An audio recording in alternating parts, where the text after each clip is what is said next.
प्राणेन जम्मिकालम्मी नादं जिणेन नियदं जम्मं वा हेवमरणं वा तं तस्य तं विदेशे तेन विहाणेन तम्मिकालम्मी कोसकदिवारेदुम् इन्दो वा ते जिणेन्दो वा एवं जोड़े चेदो जानती दवाणी सब पजाए सो सदिठी सुधो जो संकदि सोहु दिठी जो संकदि सोहु दिठी। क्रमबद्ध पर्याय अनुशीलन की चर्चा हम यहाँ अपेक्षित विस्तार से पूर्ण कर चुके हैं। हमारे जो विद्यार्थी आज अलग अलग विद्यालयों से जुड़े हैं, मैं उम्मीद करता हूँ कि क्रमबद्ध पर्याय आखिर क्या होती है इसे तो आप सभी जानते ही होंगे। आपके दिलो दिमाग में यह बात अत्यंत स्पष्ट होगी कि आखिर होता क्या है ये क्रमबद्ध पर्याय। 2 मिनट में क्रमबद्ध पर्याय की चर्चा करते हुए प्रश्नोत्तरों की तरफ बढ़ूंगा। जिस द्रव्य का जिस क्षेत्र में जिस काल में जिस विधि और विधान पूर्वक जैसा होना सर्वज्ञ के ज्ञान में झलका है, उसी द्रव्य का उसी क्षेत्र में उसी काल में उसी विधि विधान पूर्वक वैसा ही होता है। इसे टालने में इंद्र और जिनेंद्र कोई भी समर्थ नहीं है। ऐसी एक जगत की वस्तुओं की स्वतंत्र व्यवस्था है। भगवान का ज्ञान उन्हें अपने हिसाब से बदलता नहीं है। हम सब भगवान के ज्ञान के अधीन नहीं हैं, लेकिन वस्तु स्वरूप ही ऐसा ही है कि बस जो जो हम करने वाले हैं ना भैया, वो सब भगवान के ज्ञान में पहले से झलक रहा है। कितना स्पष्ट है ये बात। बोलो ज्ञानार्थी संयम जैन, ये कितनी स्पष्ट बात है कि हम जो कुछ भी करने वाले हैं, जो सोचने वाले हैं, जो बोलने वाले हैं, जो प्रवृत्ति हमारे द्वारा होने वाली है, जो क्रियाकलाप हमारे द्वारा होने वाले हैं, बस वे सब के सब भगवान के द्वारा पहले से देख लिए गए, भगवान के द्वारा पहले से जान लिए गए। जगत के जीवों को इसमें परतंत्रता दिखाई देती है। जगत के लोगों को चित्त में ये प्रश्न उठते हैं, न मालूम कितने तरह के प्रश्न खड़े करते हैं इस क्रमबद्ध पर्याय को लेकर के। तो हमारे हाथ में क्या होगा, फिर हमारे हाथ में क्या रहेगा, फिर तो हम बंध जाएंगे, फिर तो हम पराधीन हो जाएंगे, फिर परतंत्र हो जाएंगे, जैसे मानो हमारे सारे अधिकार छीन लिए जाएंगे। हम सब बड़े भाई साहब बहुत दुखी हो जाएंगे, हम तो हमारे सारे के सारे अधिकार छीन जाएंगे। अरे नहीं छीनेंगे तुम्हारे अधिकार। मैं एक बहुत जबरदस्त बात कहता हूँ आप सब लोगों को, बहुत सारे साधर्मी भी मेरे साथ में जुड़े हैं। मैं एक बात कहना चाहता हूँ, भगवान के ज्ञान में तो आज तक की जिंदगी भी झलक रही थी। रितेश, आज तक की जिंदगी भी भगवान के ज्ञान में झलक रही थी। आज कितने साल के हो गए तुम? 15 साल के हो गए होंगे, 15 16, जितनी भी एज है तुम्हारी। आज तक क्रमबद्ध नहीं था क्या? आज तक भगवान के ज्ञान में पुरानी बातें नहीं झलक रही थी क्या? तुम कौन से महाविद्यालय में एडमिशन लोगे, तुम कहाँ पढ़ोगे, कितने समय पढ़ोगे, कितनी परसेंटेज आएगी, कौन सा डिवीजन बनेगा, कौन पढ़ाएगा, ये सारी बातें, ये सब भी तो पहले से भगवान के ज्ञान में झलक रही थी। और इतना सब कुछ झलकने पर आपको परतंत्रता की अनुभूति तो नहीं हुई कभी? कभी आपकी फीलिंग में ये बात तो नहीं आई कि मैं कितना पराधीन हो गया, मैं बंध गया? पास्ट लाइफ में आपने कभी ऐसा फील नहीं किया होगा, कभी ऐसा महसूस नहीं किया होगा आपने? बोलो सुलभ, कभी कभी ऐसा महसूस नहीं किया तुमने, मैं बंध गया, मैं फंस गया, मुझे फंसा दिया, यार भगवान देखेंगे वही करना पड़ेगा मुझे? कभी नहीं हुआ ऐसा। किसी के भी द्वारा पहले से जान लिए जाने पर रंच मात्र भी परतंत्रता और पराधीनता नहीं होती। इस बात को हमें अपने दिमाग में बिठा लेना चाहिए। ये क्रमबद्ध पर्याय किसी की बनाई हुई नहीं है, यह क्रमबद्ध पर्याय बताई हुई व्यवस्था है, बनाई हुई व्यवस्था नहीं है, बताई हुई व्यवस्था है। क्रमबद्ध पर्याय किसने बनाई, किसने बनाई? बहुत सारे लोग ऐसा पूछते हैं, और साहब ये किसने बना दी है, और यार ये किसने निश्चित कर दिया? पंडित जी एक बात तो बताओ आप, भैया एक बात बतलाओ, निश्चित किसने किया है? मैं बड़ा होकर के क्या बनूंगा, ये किसने निश्चित किया है? भाई किसी ने निश्चित नहीं किया। तो फिर आप ऐसा कैसे कहते हो कि निश्चित है? कोई ने तो किया होगा, बिना किए कोई काम कैसे होगा? नहीं, किसी की भी करने की जरूरत नहीं है, किसी के भी बताने की जरूरत नहीं है, किसी के भी बोलने की जरूरत नहीं है। ज्ञान आगामी होने वाली घटनाओं को पहले से जान लेने के लिए पराधीन नहीं है, ये समझ लीजिए आप। ज्ञान परतंत्र नहीं है, ज्ञान के माध्यम से जाना जा सकता है, बदला नहीं जा सकता है। बदले कौन? इस स्वतंत्र वस्तु व्यवस्था को, इस व्यवस्था को कौन परिवर्तित करे? ये स्व संचालित व्यवस्था है। मैं आपसे कहता हूं, जगत में जितने भी काम हो रहे हैं अपने आप, उन्हें कौन करता है? बहुत सारी बातें हो सकती है। हमने पूरा अनुशीलन क्रमबद्ध पर्याय के रूप में विगत दिनों में पढ़ा है, और मैं उम्मीद करता हूं आप लोगों को वो विषय वस्तु उपयोग में होगी। उसे रिपीट न करते हुए मैं सीधा आ जाता हूं क्रमबद्ध पर्याय संबंधी प्रश्नोत्तर खंड के ऊपर। प्रश्नोत्तर खंड, पेज नंबर है आपकी पुस्तकों में 69, क्रमबद्ध पर्याय नामक पुस्तक में पेज नंबर 69 पर ऊपर 2-3 पैराग्राफ दिए हैं प्रश्नोत्तर खंड में। मैं वो नहीं पढ़ूंगा, उसमें कुछ चर्चा नहीं है। गुजराती में पेज नंबर 83 पर चर्चा है।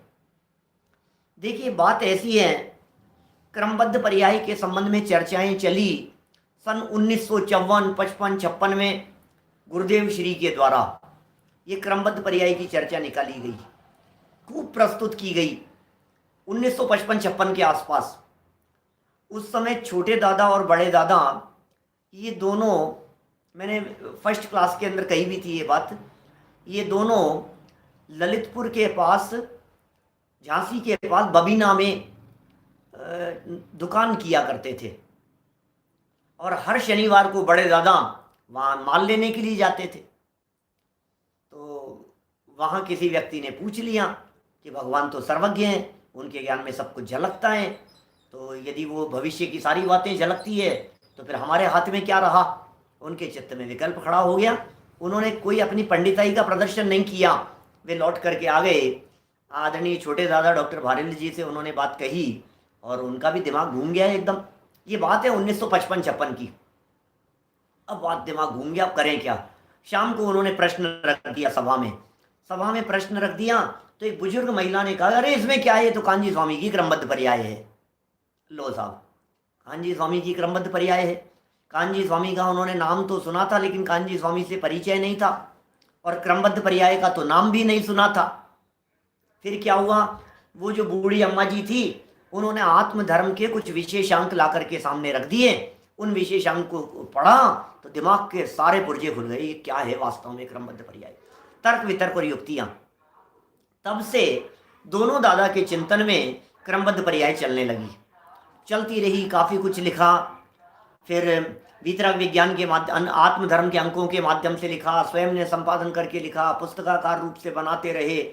जो जो बनाते थे उन सबको वे विद्वानों के पास में भेजते थे 100-200 प्रतियां पढ़ने के लिए, कि भाई आप लोगों के क्या सुझाव है, मैं कहीं बराबर तो लिख रहा हूँ ना, इसमें आप लोगों के क्या प्रश्न जिज्ञासाएं हो सकती है, और इसमें क्या परिमार्जन किया जा सकता है। ऐसी बातें वे लिख करके जन जन तक पहुंचा देते थे। अब जब जन जन में वो बातें पहुंच गई, पब्लिक तक, कौन सी पब्लिक तक? विशेषज्ञ पब्लिक तक, ऐसा समझ लीजिए विद्वानों तक वो बात पहुंच गई। तो विद्वानों के बहुत सारे प्रश्न भी आते थे, जिज्ञासाएं भी आती थी, प्रशंसा बहुत सारी आती थी। तो ये जो अनुशीलन वाला जो पार्ट है, जो पार्ट हम कल तक पूरा कर चुके हैं, वो पार्ट पूरा हो जाने के बाद जितने 100-200 लोगों के माध्यम से जितने भी प्रश्न आए, उन सारे प्रश्नों को उन्होंने एक जगह पर संकलित किया। उन प्रश्नों में से बहुत सारे प्रश्न रिपीट थे, बहुत सारे प्रश्नों की भाषा एक दूसरे के साथ में मिक्सअप हो रही थी, रिपीटेशन न हो इस दृष्टि से उनकी एक व्यवस्थित भाषा शैली बनाई गई और उसका यहाँ क्रम से व्यवस्थित निरूपण किया गया। ये पुस्तकाकार रूप से प्रकाशित हुई 1979 में, 1979 में, 1979-80 की ये घटना है। मतलब लगभग 25 सालों तक जो क्रमबद्ध पर्याय के संदर्भ में चिंतन, मनन, मंथन, घोलन, जो कुछ भी लगभग 25 सालों के अंदर हुआ दादा के द्वारा, उन सब को उन्होंने यहाँ प्रस्तुत कर दिया इस पुस्तक के रूप में। सबसे बड़ा प्रश्न तो यही था लोगों के दिलो दिमाग में कि आखिर ये क्रमबद्ध पर्याय आई कहाँ से आई ये क्रमबद्ध पर्याय। हमारे विद्यार्थी वर्ग जो लोग सुन रहे हैं उनसे भी लोग ये प्रश्न करेंगे। आप यदि यहाँ से बाहर निकलने के बाद जब किसी के भी बीच में क्रमबद्ध पर्याय की चर्चा करेंगे तो लोग पता है क्या कहेंगे, अरे कहाँ से आई ये क्रमबद्ध पर्याय, शास्त्र में कहीं क्रमबद्ध पर्याय नाम दिखा दो, कहीं मूल संस्कृत में दिखा दो, प्राकृत में दिखा दो, फिर कहीं नहीं मिलेगा क्या?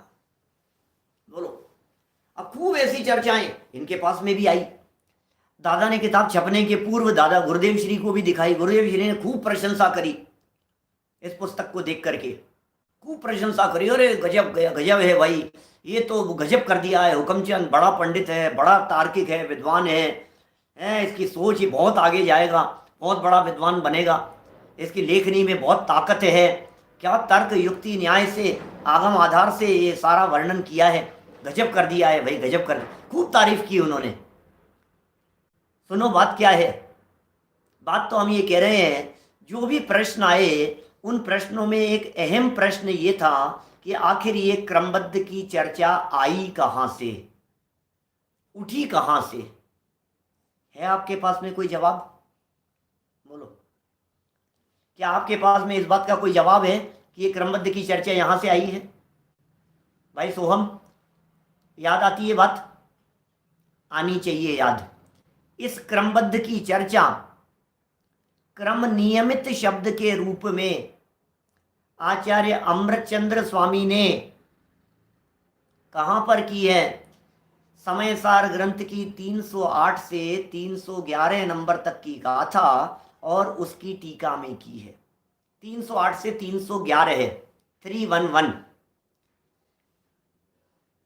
4 गाथाओं का ग्रुप है और उन चारों गाथाओं के ऊपर एक कॉमन टीका लिखी है अमृत चंद्राचार्य देव ने, और उसमें एक लाइन आई है क्रम नियमित, वहां से क्रमबद्ध पर्याय की चर्चा उठ गई क्या? अब प्रश्न हमारा ये है कि जब क्रमबद्ध की चर्चा वहां से उठ गई, उस जगह से उठी है, तो फिर ऑब्जेक्शन क्या है? ये बातें तो पहले अनुशीलन के अंदर स्पष्ट कर दी गई। सुनो, पता है लोगों के सामने जो बात ऐसी आई तो लोगों ने उसको देखा, समय सार को देखा। सौरभ, समय सार को देख करके क्या मिला वहां? अरे यार, इसमें तो है ही नहीं कुछ भी चर्चा, इसमें तो क्रमबद्ध की चर्चा है ही नहीं, ये तो क्रम नियमित की बात कर रहे हैं। तो प्रश्न खड़ा हो गया। देखो पेज नंबर 69 का ये प्रश्न पढ़ता हूं मैं, फिर चर्चा करेंगे थोड़ी सी।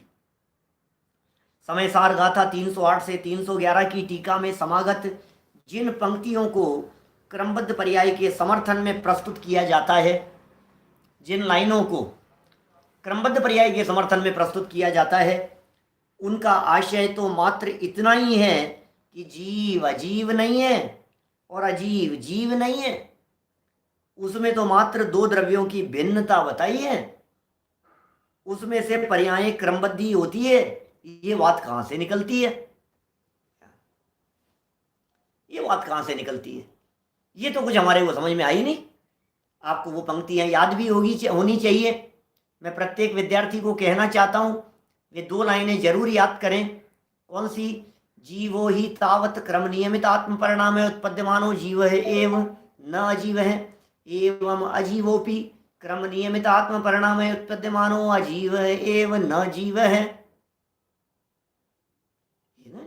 जीवो ही तावत क्रम नियमित, क्रम नियमित, क्रम क्रम क्रम, एक के बाद एक, नियमित नियमित, निश्चित क्रम से जीवो ही तावत क्रम नियमित आत्म परिणामई, अपने अपने परिणामों से उत्पन्न होता हुआ जीव जीव ही रहता है, अजीव नहीं हो जाता। अजीव भी अपने क्रम नियमित परिणामों से उत्पन्न होता हुआ अजीव ही रहता है, जीव नहीं हो जाता। बोले इसमें क्रमबद्ध कहाँ आई है, बताओ। इसमें तो क्रमबद्ध कहीं दिखती ही नहीं है। आप कैसे क्रमबद्ध की चर्चा कर रहे हो, इसमें तो आई नहीं है ये बात। दो द्रव्यों की भिन्नता की बात आई है, जीव अजीव नहीं होगा, अजीव जीव नहीं होगा, ये बात आई है। सुनो सुनो सुनो भैया सुनो, जवाब देते हैं इसका। तुमने शायद इन पंक्तियों को गहराई से नहीं देखा होगा। पेज नंबर 70 पर देखिए, पहला पैराग्राफ। लगभग मैं ये बात आपको कह चुका हूं। क्रम नियमित अपने परिणामों से दो द्रव्यों की भिन्नता ही सिद्ध की गई हो, ऐसा नहीं है। क्या यहां पर गलतफहमी नहीं हो जाए आपको, कहीं आप ऐसा न समझ लेवें कि यहां तो सिर्फ दो द्रव्यों की भिन्नता बताई है, सिर्फ दो द्रव्यों की भिन्नता बतलाई है, अपितु क्रम नियमित, उसकी तरफ ध्यान क्यों नहीं जा रहा है। इंपॉर्टेंट वर्ड क्या है, जीव अजीव नहीं हो जाता, अजीव जीव नहीं हो जाता। अरे इसके अलावा भी कोई इंपॉर्टेंट वर्ड है, वो क्या है, क्रम नियमित। क्रम नियमित क्या, ये क्रम नियमित शब्द बहुत महत्वपूर्ण शब्द है। आप यदि क्रम नियमित को नहीं समझेंगे तो फिर गड़बड़ी हो जाएगी। क्रम नियमित ही तो है क्रमबद्ध पर्याय। क्रमबद्ध पर्याय और है क्या, क्रम नियमित का नाम ही क्रमबद्ध पर्याय है। देखिए क्या कह रहे हैं यहां, क्या कहना चाहते हैं। दूसरा पैराग्राफ 70 नंबर पेज पर देखिए, स्क्रीन पर है क्या आप लोगों के सामने, नहीं हो तो कोई बात नहीं, पुस्तक आपके सामने होनी ही चाहिए। यहां दो द्रव्यों की भिन्नता के साथ साथ द्रव्यों के परिणमन की व्यवस्था भी बताई गई है। अकेली भिन्नता तो है ही, परिणमन की व्यवस्था भी तो बताई है। साथ ही यह भी स्पष्ट किया गया है कि एक द्रव्य दूसरे द्रव्य का कर्ता हर्ता नहीं, प्रत्येक द्रव्य अपने परिणमन का कर्ता हर्ता स्वयं है, और वह परिणमन भी अव्यवस्थित नहीं है, नियमित है। नियमित ही नहीं अपितु निश्चित क्रम में नियमित, अर्थात बंधा हुआ है, पूर्ण व्यवस्थित है, निश्चित है। परिणमन हो रहा है वो परिणमन निश्चित है, परिणमन हो रहा है वो परिणमन बंधा हुआ है, वो परिणमन व्यवस्थित है। ये बातें कहना चाहते हैं यहां। क्या ये क्या बातें कहना चाह रहे हैं, बोलो। ये जो गाथा की जो बात है, समय सार की जो बात है, ये बात आपको गहराई से देखनी पड़ेगी। आपने इतना सा समझ लिया मोटा मोटा, बोलो विद्वानों के पास में भेजी, उन लोगों के पास से इस तरह के प्रश्न आए, इस तरह की जिज्ञासाएं विद्वानों के बीच में खड़ी हुई, इसका मतलब क्या है, इसका मतलब उन्होंने उन गाथाओं को गहराई से देखा नहीं। यदि वे इन गाथाओं को यदि गहराई से देख लेते तो सारी बातें स्पष्ट हो जाती, लेकिन देखा नहीं उन्होंने गाथाओं को गहराई से, तो क्या बोलते हैं, नहीं नहीं नहीं ऐसा कैसे हो सकता है। सुनो, बड़े गजब के जवाब दिए हैं। इस गाथा का स्पष्टीकरण हो जाए थोड़ा सा और अधिक स्पष्ट करें तो इसमें जीव को अकर्ता सिद्ध किया गया है। नीचे प्रमाण प्रस्तुत किए गए अकर्ता सिद्ध करने वाले। टीका की उत्थानिका और उसकी अंतिम लाइन। उत्थानिका जानते हैं, उत्थानिका क्या होता है, टीका क्या होता है, उत्थानिका क्या होता है। मेरे विद्यार्थियों से बात कर रहा हूं।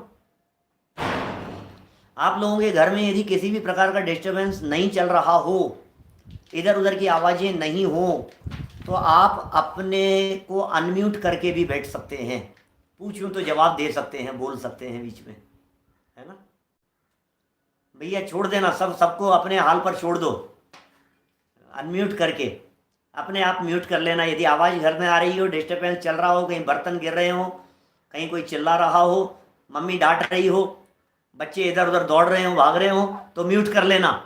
अदरवाइज अनम्यूट रखना, जो पूछूं उसका जवाब देना, ठीक है। अमन सही कह रहा हूं दमों से। देखो बात क्या चल रही है यहाँ। हमने ये पूछा आपसे, ये जो चर्चा चल रही है इसमें कि भैया ये जो 308 से 311 तक की जो टीका है, इसमें टीका में और टीका की उत्थानिका में, ये उत्थानिका क्या होती है? उत्थानिका क्या चीज, किसे कहते हैं उत्थानिका? और टीका किसे कहते हैं? टीका माने, देखो गाथा तो है प्राकृत की, गाथा तो है मूल ग्रंथकर्ता की। जिस किसी भी व्यक्ति के द्वारा मूल में ग्रंथ लिखा जाता है वो है मूल, मूल ग्रंथ। यदि वो प्राकृत में लिखा गया है तो उसे प्राकृत की गाथाएं कहेंगे। और फिर उस प्राकृत में लिखे गए के ऊपर, मूल ग्रंथ के ऊपर जब किसी भी आचार्य ने कुछ व्याख्याएं की हो, लंबी चौड़ी व्याख्याएं, विस्तार किया गया हो, तो उसे कहते हैं टीका, विस्तृत माहिती। गुजराती में कहते हैं माहिती। माहिती मतलब क्या है? जानकारी, विस्तार से जानकारी। बोलो। तो कह रहे हैं अभी ये तो टीका हो गई, लेकिन टीका की उत्थानिका क्या है? बोले गाथा के पहले जो हेडिंग होती है ना, हेडिंग, माथा लगा दिया जाता है, इस गाथा में क्या बात कहने वाले हैं, इस गाथा में क्या बात कहेंगे, उसे कहते हैं उत्थानिका। गाथा शुरू करने के पहले जो लाइन रख दी जाती है माथे पर, अब ऐसा कहने वाले हैं, जैसे अपन शुरू करते हैं प्रकरण शुरू करने के पहले अपन बोल देते हैं, हेडिंग लगा देते हैं, कुछ बात कह देते हैं, उसे कहते हैं उत्थानिका। तो 308 से 311 तक की गाथा शुरू करने के पहले, जब गाथाएं शुरू नहीं हुई उसके पहले अमृत चंद्राचार्य देव ने क्या लिखा? अथात्मनो अकर्तृत्वम दृष्टांत पुरस्सर माख्याति। क्या क्या कह रहे हैं? अब आत्मा का अकर्तृत्व दृष्टांत पूर्वक सिद्ध करते हैं, ये हो गई उत्थानिका। अब करते हैं, फिर गाथाएं लिखी। तो हेडिंग में क्या लिखा उन्होंने? इसका मतलब अमृत चंद्राचार्य क्या सिद्ध करना चाह रहे हैं? अकर्तापन सिद्ध करना चाह रहे हैं। यही तो हुआ ना, अकर्तापन सिद्ध करना चाह रहे हैं। फिर 4 गाथाएं लिख दी। अब उसकी टीका लिखी। टीका मतलब व्याख्या। व्याख्या करने के बाद में व्याख्या खत्म भी तो होगी, फिर नई गाथा की उत्थानिका आएगी। तो जब खत्म की तो वो कहते हैं अतो जीवो अकर्ता अवतिष्ठते। इस प्रकार जीवाकर्ता सिद्ध हो जाता है। अब समझने की कोशिश करना, थोड़े उपयोग की एकाग्रता लगा करके, बात कुछ बड़ी गंभीर कहना चाहते हैं। क्या गंभीर बात है? शुरुआत, फर्स्ट लाइन और लास्ट लाइन इंपॉर्टेंट होती है। सुनो, आपके जो पेपर लिखते हो ना आप लोग, कॉपियां एग्जाम देते हो, विस्तार वाले प्रश्न होते हैं कुछ, उसमें शुरू की लाइनें कुछ अच्छी लिखना और लास्ट लाइनें कुछ अच्छी लिखना। बीच में माल नहीं आता हो तो कुछ भी भर देना। तो वो शुरू की, एग्जामिनर भी क्या करता है, शुरू शुरू में 2-4 लाइनें पढ़ता है, फिर लास्ट में देख लेता है, चलो ठीक है सब बराबर है, ऐसा करते हैं। तो शुरुआत में क्या कह दिया कि हम अकर्तापन सिद्ध करना चाहते हैं।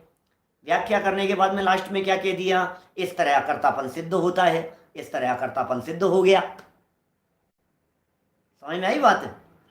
तो देखिए क्या कह रहे हैं। जीव से अजीव की भिन्नता तो जीवाधिकार में ही स्पष्ट कराए थे। सर्व विशुद्ध ज्ञान अधिकार में उसकी चर्चा की क्या आवश्यकता थी? समय सार की बात कर रहे हैं। थोड़ा बहुत समय सार का आपको आइडिया है या नहीं है? अब मेरे साथ में समस्या क्या है कि हमारे सब महाविद्यालयों के विद्यार्थी आज मेरे सामने आ गए हैं।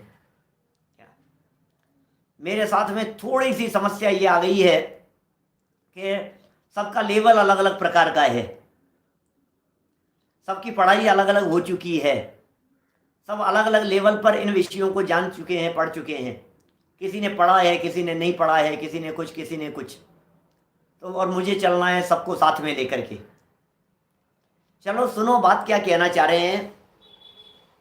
समय सार है ना, समय सार के फर्स्ट चैप्टर का नाम है जीवाधिकार। समय सार के फर्स्ट चैप्टर का नाम, और लास्ट चैप्टर का नाम है सर्व विशुद्ध ज्ञान अधिकार। मैं तो जब व्याख्या करता हूं ना इसकी, जीवाधिकार की, जिग्नेश भाई, तो मैं तो जब जीवाधिकार पे प्रवचन करने हूं, या मेरी जो समय सार पे प्रवचन है, समझ लो जो संक्षेप में समय सार का सार एक प्रवचन के अंदर पूरा समय सार पढ़ा दिया, ऐसे जो कोई व्याख्याएं जब कभी। तो मैं पता है क्या कहता हूँ, मैं कहता हूँ ये जीव अजीव अधिकार, ये जीव अजीव अध्याय नहीं है, ये अधिकार है। क्या बोलो, ये जीव अजीव अध्याय नहीं है। क्या यार अध्याय ही दे देते, पहले अध्याय का नाम अध्याय नहीं, उन्होंने अधिकार लिखे। ये क्या है अधिकार? अधिकार माने क्या है उल्लास भाई? अधिकार माने ये है बाउंड्री। अधिकार माने क्या होता है? जीवाजीव अधिकार। बोले ये जीव का अधिकार, ये अजीव का अधिकार, दोनों के क्राइटेरिया अलग अलग हैं, इसका नाम है अधिकार। सबके अधिकार अलग अलग होते हैं कि नहीं? सबका क्राइटेरिया अलग अलग होता है, सबकी सोच अलग अलग होती है। तो बोले जीवा जीवाधिकार। तो जब जीवा जीवाधिकार में ही जीव और अजीव दोनों में भेद विज्ञान की चर्चा कर ली, अब ये सर्व विशुद्ध ज्ञान अधिकार में दोबारा ये करने की क्या जरूरत है? लास्ट चैप्टर में आपको इस बात का भी भावपूर्वक पता होना चाहिए कि 308 नंबर की गाथा से लास्ट चैप्टर सर्व विशुद्ध ज्ञान अधिकार शुरू होता है। सुनो, जवाब दे रहे हैं। यहां भी इतना नहीं बदल जाता, नहीं, यहां तो जीव अपने क्रम नियमित परिणामों से स्वयं परिणमता हुआ, बदलता हुआ भी इतना नहीं बदल जाता कि वह अजीव हो जाए, यह बात कही जा रही है। उसके बदलने की भी एक सीमा है, मर्यादाएं।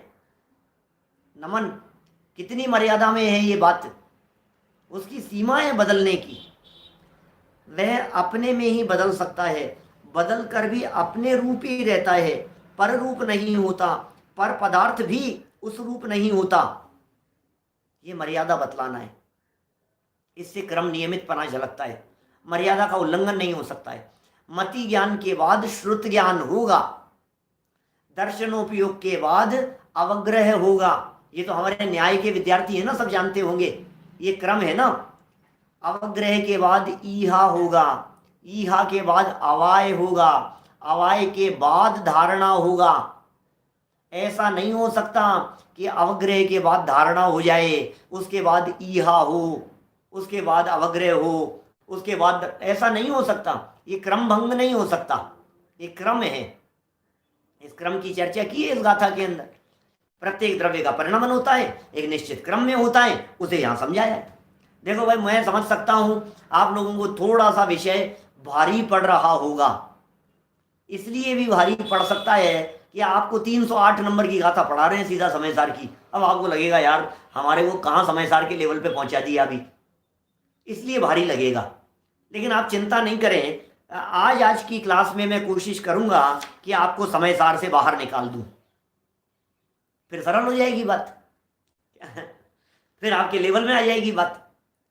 भाई अब क्या करूं मैं? पहला ही प्रश्न, क्योंकि चर्चा तो समय सार से उठी है ना, तो समझाना तो 308 से 311 तक की गाथा को है। अब समझाना तो 3 से 8 से 311 तक की गाथा को है। अब ये मां गड़बड़ी के चक्कर अब करें क्या? तो सुनो, क्रम नियमित, क्रम नियमित, क्रम नियमित, समझ में आ गई होगी आपको। क्रम नियमित ज्ञान ज्ञान में ही बदलेगा, ज्ञान कभी दर्शन में नहीं बदल जाएगा, दर्शन कभी चारित्र में नहीं बदल जाएगा, सुख कभी दुख में उसमें नहीं बदल जाएगा, मति ज्ञान में। सब अपने अपने रूप से बदलते हैं, ये बात यहां सिखा रहे हैं। ये कह रहे हैं सुमति ज्ञान केवल ज्ञान में बदल सकता है, कुमति सुमति में बदल सकता है, ऐसा ही परिवर्तन हो सकता है। 71 नंबर पेज पे देखिए, पर ऐसा कभी नहीं हो सकता कि वह रस रूप हो जाए, रंग रूप हो जाए, ज्ञान गुण कभी सुख रूप हो जाए। पर्याय के बदलाव की भी एक मर्यादा है, एक मर्यादा है भाई साहब, उसके परिवर्तन की भी एक मर्यादा है। ऐसा नहीं हो सकता कि बालक हुआ है, बालक पैदा हुआ है, बड़ा होते होते वो बालिका हो जाए, बालिका हुई है वो बड़ी होते होते बालक हो जाए। ऐसा परिवर्तन तो नहीं हो सकता। परिवर्तन तो अपने ही क्रम में होगा। नहीं, लगाया तो था हमने आम का पेड़, बीज भी आम का ही डाला था, फिर पौधा भी आम का ही निकला था, फिर आम का पौधा निकलते निकलते जैसे जैसे वो बड़ा होता चला गया, वैसे वैसे उसमें फिर आम की जगह आंवले आने लग गए। ऐसा हो सकता है? नहीं हो सकता। माने जिस क्रम की बात कर रहे हैं वो बदलाव की बात कर रहे हैं, ये बदलाव अपनी मर्यादा में ही तो होगा। क्या ये बदलाव कहाँ होगा? ये परिवर्तन अपनी मर्यादा में नहीं होगा, अपनी सीमा में नहीं होगा, व्यवस्थित क्रम में ही होगा ना। ये बात यहां बतला रहे हैं, चाहे जो चाहे जिस रूप से बदल जावे ऐसा नहीं हो सकता है। देखिए, एक द्रव्य दूसरे का कुछ भी परिणमन नहीं करता, करे तो वह उस रूप हो जाए, अर्थात जब वह उस रूप होवे तब वह उसे परिणमा सकता है, अन्यथा नहीं। अजीव को परिणमाने बदलने के लिए जीव को अजीव रूप होना होगा। जब वह स्वयं अजीव रूप हो तब वह अजीव के परिणमन का कर्ता हो सकता है, और ऐसा कभी होता नहीं है। कौन किसका कर्ता हो सकता है? ये जीव अजीव का कर्ता कब बन सकता है? जब स्वयं अजीव हो, अदरवाइज नहीं हो सकता। इससे यह सिद्ध हुआ कि जीव अपने क्रम नियमित परिणामों में परिणमता बदलता हुआ जीव ही रहता है, अजीव नहीं। दूसरी बात, अब शायद ये कुछ सरल बात यहां कहना चाह रहे हैं। देखो, दूसरी बात यह है कि यद्यपि जीव अपने परिणामों का कर्ता है, यद्यपि यह बात परम सत्य है कि जीव अपने परिणामों का कर्ता है, तथापि उसे करने का कुछ बोझा उसके माथे पर नहीं है। अपने परिणाम का कर्ता होते हुए भी ये करने धरने का बोझा है क्या जीव के माथे पे? क्योंकि वह परिणमन भी सहज होता है, अपने नियमित क्रम में होता है। यही बात यहाँ स्पष्ट की गई है। पुद्गल आदि अजीव द्रव्य अपने परिणमन का कोई बोझा नहीं रखते, तो क्या उनका परिणमन रुक जाता है? यदि नहीं, तो फिर जीव ही अपने माथे पर बोझा क्यों रखे? अब देखो, ये थोड़ी सी सरल करता हूं बात को, सुनो। बात क्या कह रहे हैं, सुनना। ऐसी बात है, आपको ऐसा लगता है ना मैं करूंगा नहीं तो कौन करेगा, आपको ऐसा लगता है ना कोई करता तो चाहिए, आपको लगता है ना अपने आप कैसे हो जाएगा, बिना करने वाले के कौन हो जाएगा, कोई सुप्रीम पावर करने वाली होनी चाहिए ऐसी, ऐसा लगता है आपको? ऐसा फील होता है? हम आपसे ये पूछ रहे हैं पुद्गलों का काम कौन करता है? हम आपसे ये पूछ रहे हैं गधे का कलर किसने बनाया, गाय का कलर किसने बना दिया, उसका शरीर ऐसा कैसे हो गया, गेंडे की चमड़ी इतनी मोटी कैसे हो गई, बतलाओ मेरे को। पैरट देखें आपने? पैरट, आप जरा पैरट डाल करके देखिए अपने मोबाइल के स्क्रीन पर, गूगल पर उनकी पिक्चर्स देखिए, आप दंग रह जाएंगे। इतने इतने कलरफुल पैरट्स आपको दिखाई देंगे, उनके पंख अलग अलग डिजाइन में, उनकी किसी की चोंच अलग तरह की है, किसी का कुछ है, किसी का कुछ है, किसी का अलग अलग डिजाइन में। ये किसने बना दिया? ये किसने कर दिया उनके शरीर को? अरे क्यों उनकी बात करें, हमारा शरीर भी तो पुद्गल है। बोलो भाई, महक, तुम्हारा कलर इतना फेयर क्यों है, और विराग तुम थोड़े से डार्क क्यों दिख रहे हो? क्या कारण है उसके पूछे। बोलो विराग, तुम्हारा चेहरा अलग कलर का क्यों है, और दिव्यांश तुम्हारा चेहरा अलग कलर का क्यों है? ऐसा क्यों है? इसके पीछे क्या कारण है? करो, कुछ तो करो कोशिश। इसका कलर इसके जैसा हो जाए और इसका इसके जैसा हो जाए। आसमान में बादल कैसे छा जाते हैं, बादलों में पानी कौन भर देता है, इंद्रधनुष कैसे चढ़ जाता है, कैसे दिखाई देता है, समुद्र में सुनामी कैसे आ जाती है, बाढ़ कैसे आ जाती है, भूकंप कैसे आ जाते हैं, ज्वालामुखी कैसे फट जाता है, बरसात होती है तो पानी कौन गिराता है, ओले कौन बनाता है आसमान में, वे क्यों गिरने लग जाते हैं, गिरते गिरते बंद कौन कर देते हैं, कहीं ज़्यादा बारिश होती है कहीं कम होती है, ऐसा कैसे हो जाता है, चलते चलते घड़ी क्यों बंद हो जाती है, चलते चलते बल्ब क्यों फ्यूज हो जाता है। ये सब पुद्गल है ना, इनको कौन कर रहा है, इन व्यवस्थाओं को? बोलो। मैं दुनिया भर की बातें कर सकता हूँ, अनार की बात कर सकता हूँ, संतरा की बात कर सकता हूँ, मौसमी की बात कर सकता हूँ, नींबू में खटास किसने भर दी है और आम में मिठास किसने डाल दी है, ये बतलाइए। मक्का, मक्का जानते हैं? भुट्टा, मक्का, उसको कपड़े किसने पहना दिए? कपड़े पहने पहने पैदा होता है, गजब हो गया यार, कवर पहने हुए। केले के ऊपर छिलका कौन चढ़ा देता है? अनार को इतना हार्ड बॉडी उसकी बादाम, बादाम देखा हमने, बादाम कितना ठोस होता है। अरे कर कौन रहा है यार, ये सब मुझे समझ में नहीं आ रहा है। ये सब पुद्गल है, पुद्गलों का परिणमन है, ये अचेतन है। जब अचेतन का परिणमन अपनी स्वतंत्र योग्यता से होता है तो हम तुमसे प्रश्न यह कर रहे हैं, जब अचेतन का परिणमन अपनी स्वतंत्र योग्यता से होता है तो चेतन का परिणमन अपनी स्वतंत्र योग्यता से क्यों नहीं हो सकता, ये बताओ भाई आदित्य, क्यों नहीं हो सकता है? जवाब दो हमारे को। हो सकता है, बोलो। कौन कर रहा है कि किसकी मूछें कैसी होगी? कौन कर रहा है कि किसकी दाढ़ी कैसी आएगी? कौन कर रहा है कि किसके सर में बाल कितने होंगे, घने होंगे कि हल्के होंगे? कौन कर रहा है? समझ में नहीं आ रहा है हमारे को कुछ भी। आपके दांतों के बीच में गैप क्यों है और आपके दांत एक के ऊपर एक चढ़े हुए क्यों हैं? कौन डिसाइड करेगा? पुद्गल है, स्वतंत्र व्यवस्था है, ऑटोमेटिक व्यवस्था है, उसमें किसी की चलती नहीं है, यही बता रहे हैं। टोडरमल जी ने मोक्ष मार्ग प्रकाशन दूसरे अध्याय के अंदर एक एग्जाम्पल दिया। एक घास यहां से जवान से नीचे उतरा, खाने तक तो विकल्प करते हो, एक घास खाया तुमने भोजन का, उस घास का परमाणु परमाणु अपनी योग्यता से कोई हड्डी रूप बदल जाता है, कोई ब्लड रूप बदल जाता है, कोई मलमूत्र रूप बदल जाता है, कोई पसीने रूप बदल जाता है, पूरे शरीर के अंदर वो सप्त धातु रूप से कौन कौन बदल रहा है? ये यहां इस पैराग्राफ के माध्यम से, जो पैराग्राफ हमने यह पढ़ा है, क्या जब हमने इस पैराग्राफ को पढ़ा तो इस पैराग्राफ में ये बात बिल्कुल स्पष्ट कर दी है, पुद्गल आदि अजीब द्रव्यों को अपने परिणमन का बोझा, कितना माथे पर बोझा है उस पेड़ को कि यार मुझे कितने आम लगने हैं, वजन होगा माथे पर। अरे यार अभी तो इतने आम और बच गए हैं, ये तो अभी पके ही नहीं है, इतने आम तो मैंने पका दिए, अभी मुझे इतने आम और पकाने ये सोचता होगा पेड़। बोलो पेड़ को कितने विकल्प होंगे?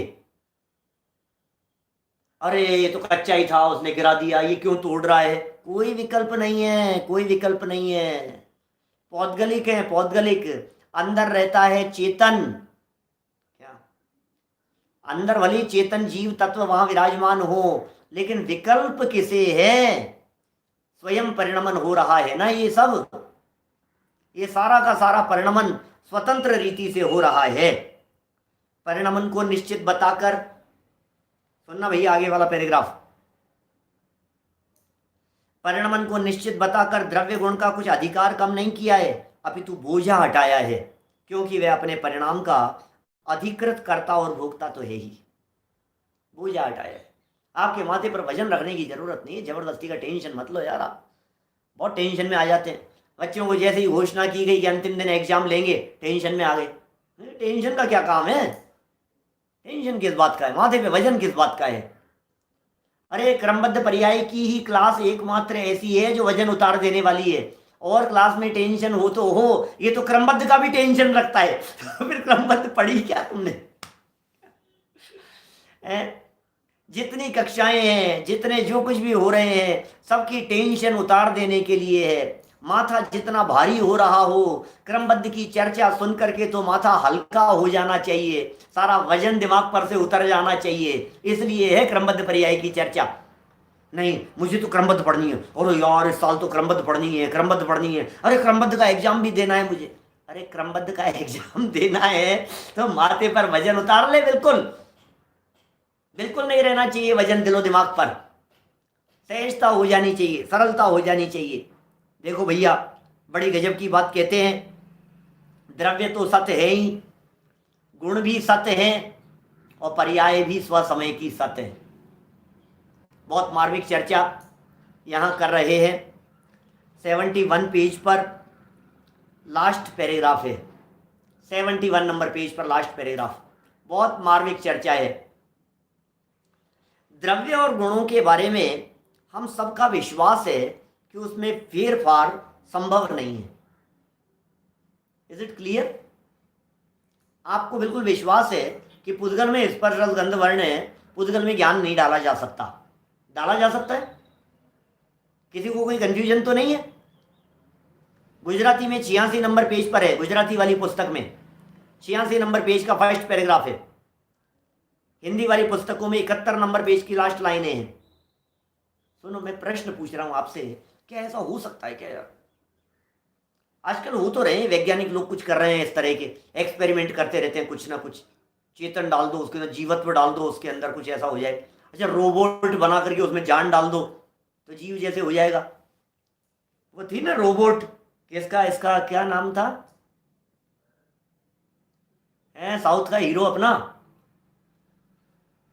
रजनीकांत। रजनीकांत की रोबोट देखी कि नहीं तुमने? खोपड़ी घुमा देता है, बात करता है, उसमें इमोशंस डाल दिए, पता नहीं क्या क्या कर दिया, गजब हो गया। ऐसे ऐसे रोबोट खड़े कर दिए यार। ये तो वो तो अब गाड़ी चलाता है, बोलता है, बात करता है, हर काम करता है। वो तो ऐसा ऐसा ऐसा रोबोट, ऐसे रोबोट यदि बन जाए तो उसमें जान डाली जा सकती है या नहीं? बोलो।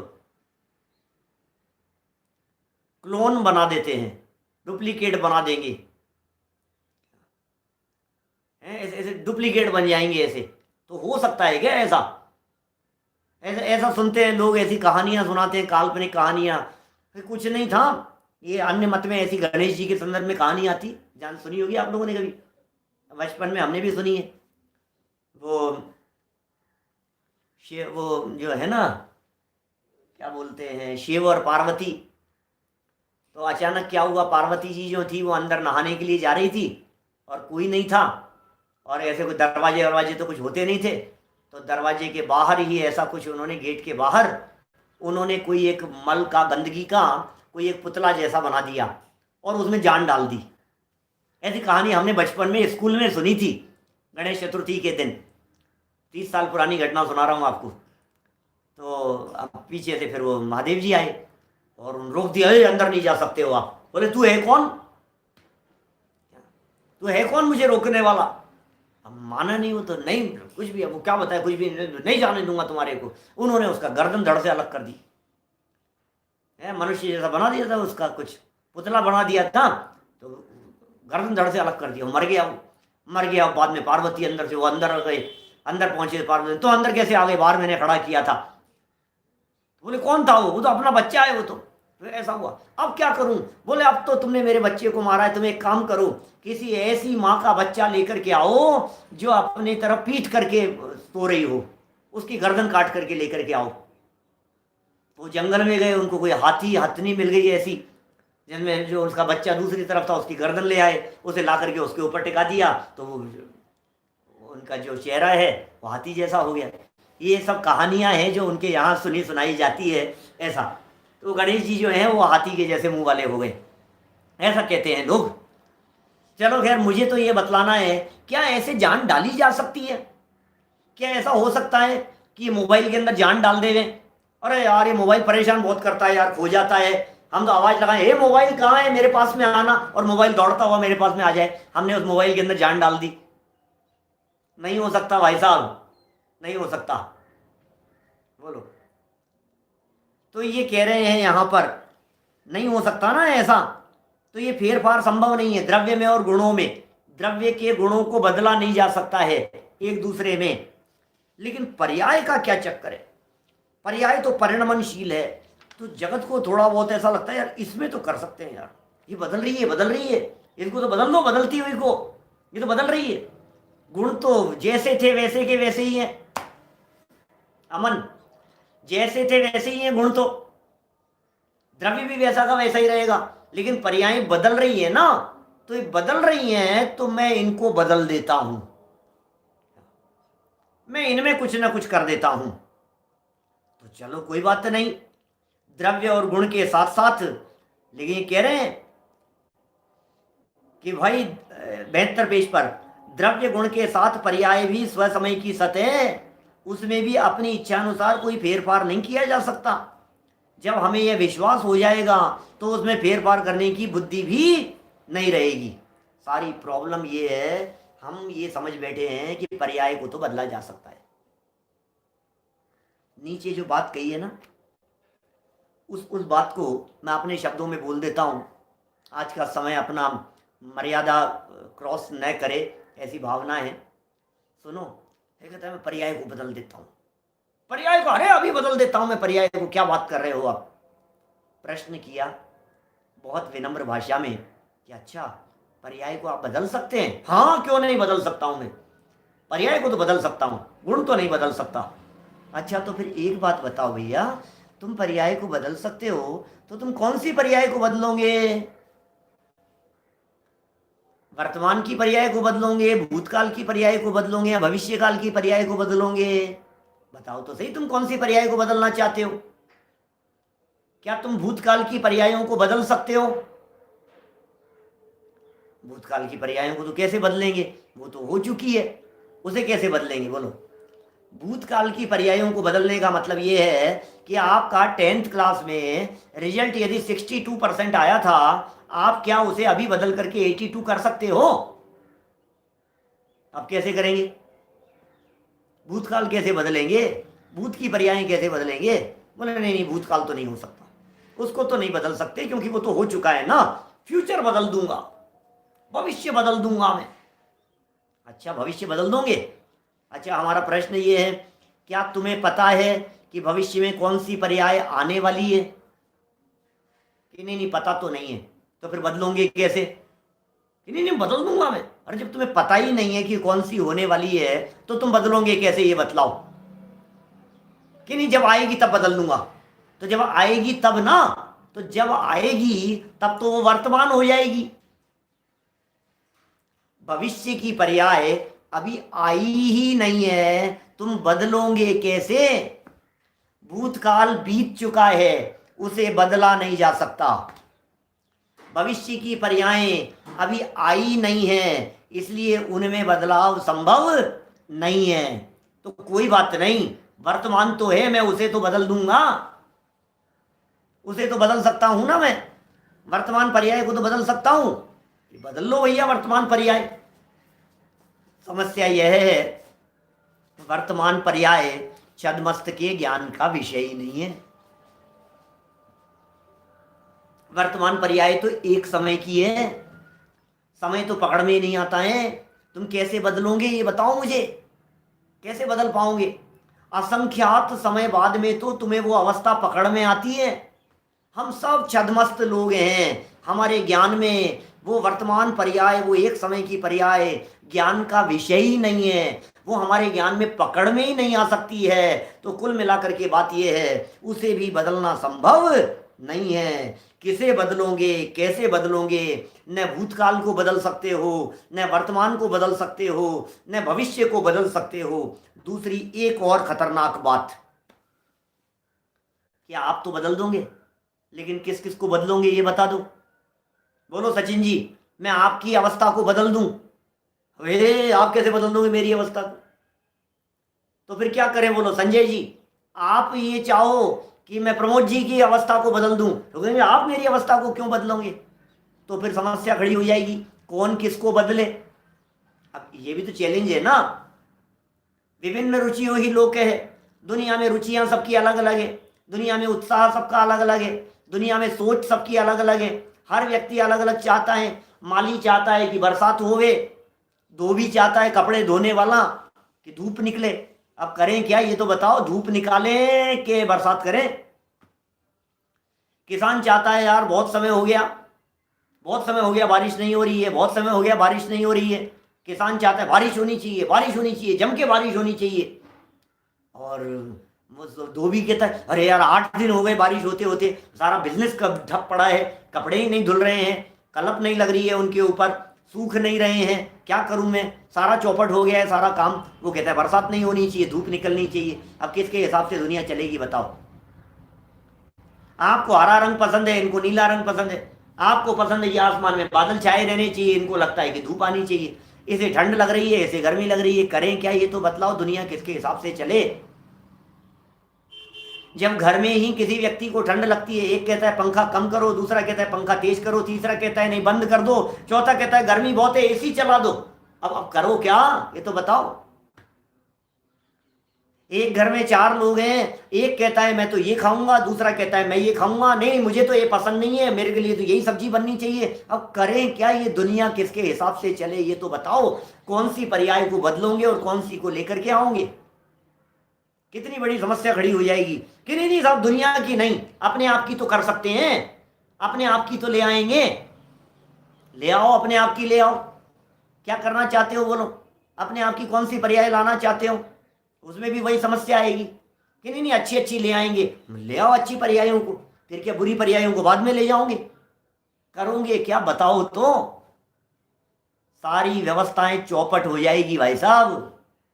इसलिए जो जैसा चल रहा है उसे वैसा स्वीकार कर लेने में ही सार है। फेर खार फार करने की बुद्धि में तो माथा गर्म हुए बिना नहीं रहेगा। ये माथा ठंडा करने के लिए क्रमबद्ध पर्याय पड़ी थी और तुम क्रमबद्ध के नाम पर माथा गर्म करने लगे। दिमाग में ठंडक रहनी चाहिए, चित्त में शांति रहनी चाहिए, अंदर से निराकुलता होनी चाहिए। क्या क्यों बदलना है? सहज स्वीकृति क्यों नहीं? मैं बदल दूंगा, मैं बदल दूंगा। भैया बहुत दूर तक जाकर के विचार करने पर भी ये परिवर्तन की कहीं कोई गुंजाइश निकलने वाली नहीं है। इस तरह से हमने यहाँ ये पहले प्रश्न की चर्चा आज आपके बीच में की है। आगे दो चार प्रश्न ऐसे हैं जिनमें वस्तुगत शक्तियों की चर्चा की है। वस्तु की निजी शक्तियां, निजी पावर की चर्चा की है। उन सब चर्चाओं को कल हम आपके बीच में बढ़ाएंगे। मेरे अभी के प्रतिपादन से इतनी बात तो आपके समझ में आ ही गई होगी कि यार पर्यायों में फेर फार की टेंशन तो बहुत भारी है और ये करने के बस की बात नहीं है। इसे किया नहीं जा सकता है। न भूत बदला जा सकता है, न वर्तमान बदला जा सकता है, न भविष्य बदला जा सकता है, न पर की पर्यायों में फेरफार किया जा सकता है, न अपनी पर्यायों में फेरफार किया जा सकता है। इसका मतलब जितना परिणमन जगत का हो रहा है सबका सब अनचेंजेबल है। उसे स्वीकार करो और आनंद मनाओ, सुख शांति से रहो। हम सब सुख शांति से रहें, इस भावना से बात को यहीं विराम दे रहा हूँ। विद्यार्थी वर्ग के लिए ओपन है लाइन अभी। आपको जो कुछ भी पूछना हो उसके लिए आमंत्रित हैं। आपके प्रश्न बोलो भाई समर्थ।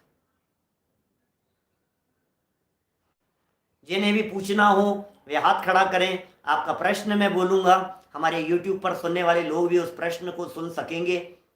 जो जवाब दूंगा वो जवाब भी सुन सकेंगे। जाना चाहें वे जा सकते हैं, बैठना चाहें वे बैठ सकते हैं। बोलो भाई, बताओ क्या कहना है तुम्हारे को? कुछ बातें समझ में आई कि नहीं आई? क्या है ये आखिर ये जो चर्चा उठी थी, इस चर्चा का सार क्या है? ये जो बातें यहाँ उठाई गई ये कहकर के कहना क्या चाहते थे? 308 से 311 के बीच में कोई नहीं है?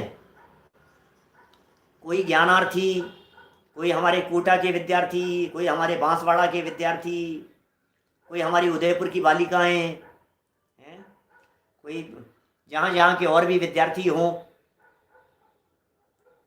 जयपुर के हमारे महाविद्यालय के विद्यार्थी, किसी की कोई जिज्ञासा नहीं है?